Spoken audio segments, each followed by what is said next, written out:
didn't really know what I wanted to do, and then my brother-in-law was working for a company that did land surveying and said, move to Canberra and do that. So I did that for a bit, and then that sparked an interest, and ended up at uni in Melbourne doing the study for it, and then now I'm here in Tassie, working as a surveyor. Yeah. And are you from Tasmania, or are you No, I grew up in New South Wales. New South Wales. But my wife's a Tasmanian. Oh, really? Yeah. So we met in Melbourne. She studied at Melbourne, and I studied in Melbourne, and then That's amazing. She's a teacher, but we just met there, and we spent 10 years there, and then got sick of COVID, and here we are. Yeah. Yes. So you basically kind of ran away from COVID.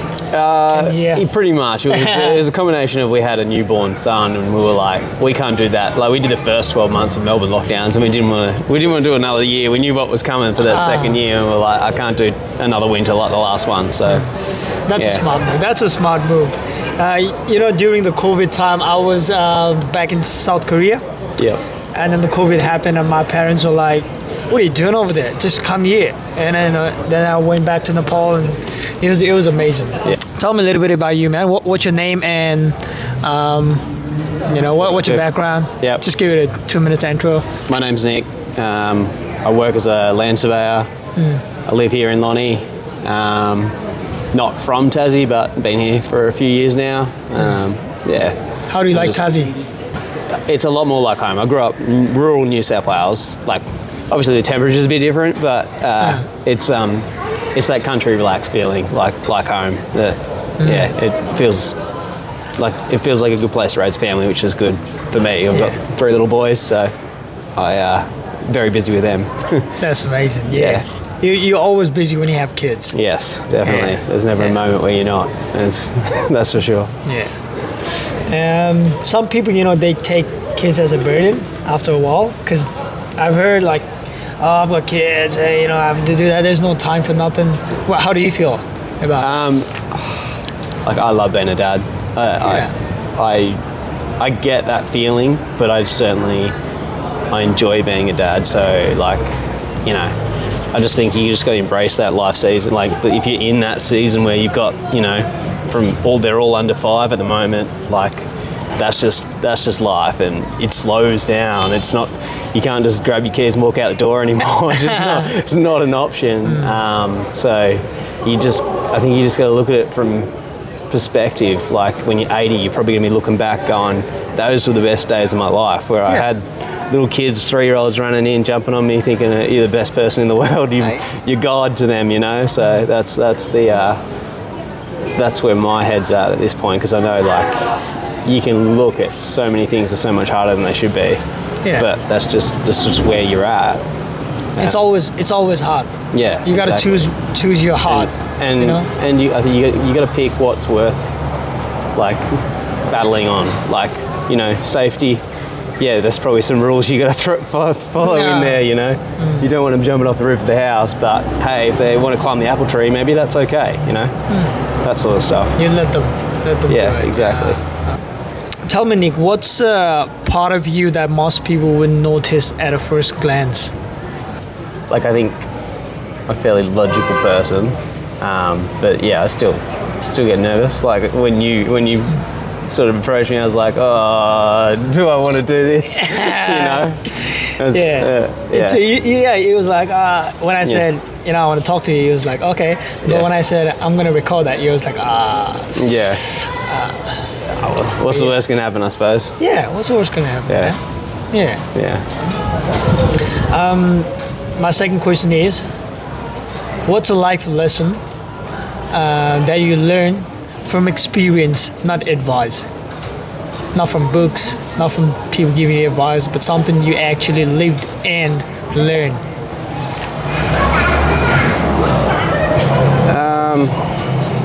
I think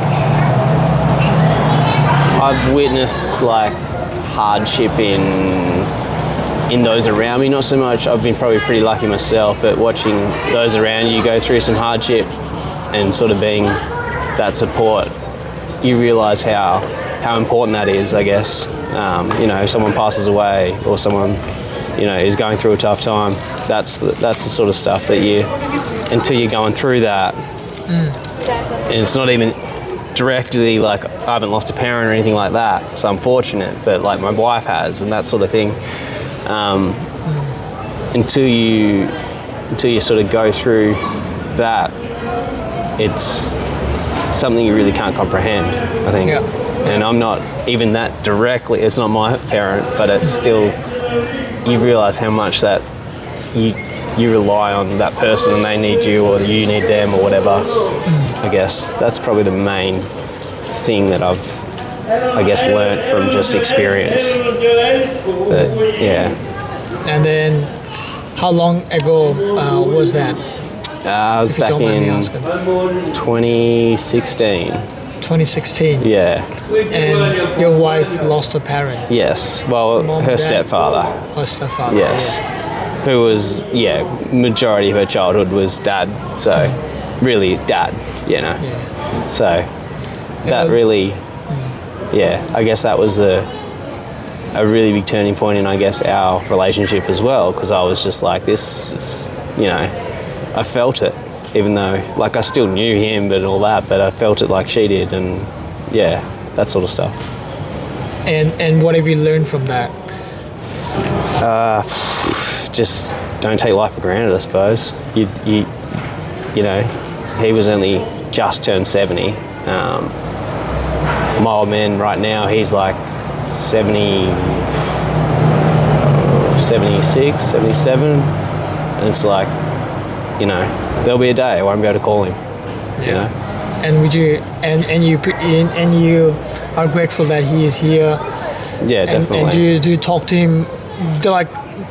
Do you talk to him more often than you used to before that Yeah. incident happened? Yeah, I'd say so. Yeah, I think it's a very tricky time because it's also like the busiest time of my life with little kids. Yeah. So it's like, But you always have time, you know? Yeah, you do, but you're on the phone and you're like, what? What did you say? It's like, yeah. And it's like something's always going on. Yeah. It's always broken conversation. So if it's not 9 o'clock at night, I'm not getting a real conversation in most of the time. So it's sometimes a bit tricky, but yeah. I think it's about effort though. As long as you Yeah. put the effort to, reach out to him, maybe, it could be like 1 minute call, or it could be like 2 minutes of checking into like, what are you doing, and you're doing all right. Sometimes it is, it's 2 minutes and it's like, we'll try again later. But other times you do get those moments, and that's what matters. Boys are calling especially me. living, there in New South Wales, so I don't see them very often. Yeah. So you got to make that time, otherwise you just don't get it. Yeah. It's something that I felt as well, because I lost my mom a couple years ago, and then that taught me a lot of things. It taught me, you're never gonna be ready for those sort of moments, but like it taught me how to support other people.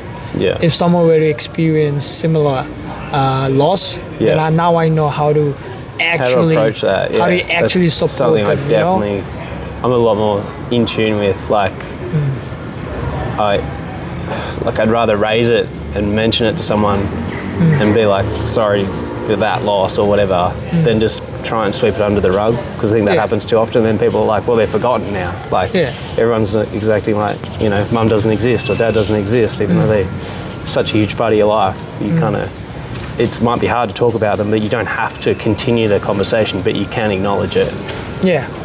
And then I think it's just listening to them. That would just support them so much. You just gotta listen to them and tell them that, I feel it, and I know it's hard for you at the moment, but if you need anything, I'm here for you. That alone would help them a lot, And I still have my dad, and I appreciate him a lot. I'm grateful that he's very happy and he's doing what he loves to do, and I'm very grateful. I'm a busy guy, but I'll try to make time for him. He's a lot busier than me. He's retired, but like he is doing what he loves to do, and then, like, he wakes up 5 a.m, goes out, it's really hard to talk to him. It's like he's never home. Yeah. He's always out there, somewhere in the temple, somewhere in the monastery, praying. He tells me that he's always praying for his kids, his grandkids, for everyone. You know, his daughter-in-law, mother-in-law, and he's praying for everyone, and he's very busy. Yeah, but he's very happy. Well, that's the main thing, isn't it? Yeah. Is there a goal that you're working towards at the moment? I guess I kind of just achieved one of the biggest goals career-wise that I've been working on for years, which is nice. So I recently got registered to sign off on all the plans, the work that I do. So basically, it's the legal side of what I already am. Like, I'm a land surveyor, so it's just the legal aspect to what I'm doing, which sort of just gives me opportunity, I guess, in my career. So I'm kind of feeling pretty content at the moment, but I also, I'm always one that sort of looks on what's the next thing now as well. So that's good, because I'm someone who is always looking for something. Well, I'm content, I'm happy with what I've got, but then also I'm someone who always want to. I'm someone who's always curious, who always want to do something. You know. I think that's the trick, though, is to look for what's next, but don't let it ruin what's now. You can appreciate where things are. Otherwise, if you're always looking at I need more or I need next, then it's never you'll never get that satisfied or content feeling. What's going to be the next thing for you? What do you reckon? I guess I'm always interested in owning my own business, so that's probably more the next path for me. How I get there, who knows, but I get what I understand what I'm doing at work, so it's kind of like, well, what's next if I've got that part done? It's owning a business. And are you working towards it? Somewhat. So what's holding you back from taking the next step? I guess it's just timing right now. It's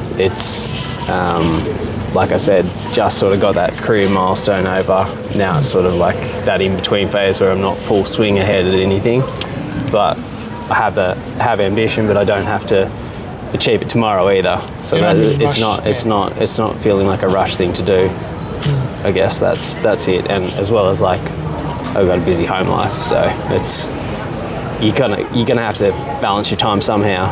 You can't be at every school event and be the perfect, boss and the perfect, manage every client happily and do everything perfectly. You got to balance it out.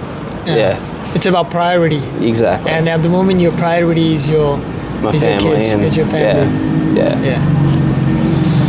All right. Cool. After how long would you reckon it might take for you to actually start the business? There's different ways to go about that. I probably wouldn't start from scratch. I'd probably be more inclined to transition into one that exists. So just move up ranks, I guess, rather than I could start from scratch, but that's a lot of work. That's a lot of work. It's much better to buy something that is already operating. It's established, and you just got to keep the wheels moving rather than start them moving. So If your life had to be summed up in one sentence in my book, what would that sentence be? Busy. Just one word. Don't even need a sentence. It's just busy. I feel busy constantly. I don't even need a sentence. It just that summarizes. That's a word. It's just it. Boys are up 5 a.m. Don't stop until 6:30, 7:30 at night when they're finally asleep, and it's all go in between, and then work's a little bit of a break, I suppose, in that sense, because you get demands at work, but you don't get the demands of 3 little ones at work, so that's a whole new ballpark. I feel like I'm just always, there's something to do at the moment, but I guess that's also the pressure I put on myself too. I do want to sit down and play toys with my kids because they want to connect, so that sort of stuff keeps you busy, even though it's not productive in your mind. It's productive in theirs. They think that's the best. That's the most highest priority of their day, is having 15 minutes or 20 minutes or an hour or whatever it is to just connect with you. So that's, I guess my busy is probably a very different version of busy to what some other people would say is busy, because I prioritize things differently, I reckon. But not necessarily for everyone, but I definitely prioritize like having that time. Yeah. I like that. Yeah. I would say I'm a busy guy as well. Yeah. There's always something going on. Yeah. I'm always curious. I'm Yeah. either doing something or I'm thinking about something. Yeah. And that's my version of being busy. Yeah. Nice. Yeah. People say being busy is not productive, but you know what? Well, the other saying is, if you want something done, you give it to someone who's busy. Yeah. Like, or I don't know what the exact saying is, but it's, if you want something done, you give it to someone who's already under the pump, because they just get Just it done. do it. Yeah, get it done They don't next. procrastinate. They just go, right. Oh, I need to clear the plate, so let's just get these things over and done with. Yeah, and that is productive, I guess. Yeah. It's productive as long as, it's productive for you, productive from them. Then, if that works for them, then that works for them. Yeah. What sort of advice have you got for me?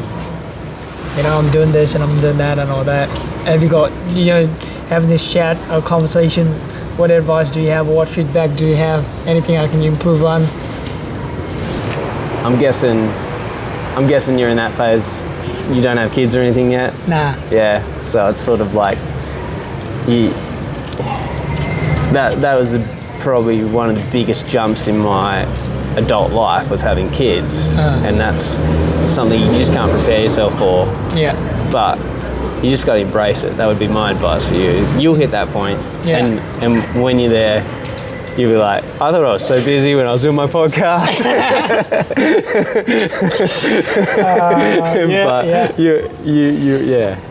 It's I think that you just got to embrace each step, whatever step you're at. You keep embracing that and not be like, strive for the next thing, but don't let the next thing be controlling where you are too. Like, you still want to embrace where you're at. Yeah. I like that. All right, man. You said you're in a rush or something, but you got some appointment. Well, I'll let you go. But thanks for your time, man. I like it.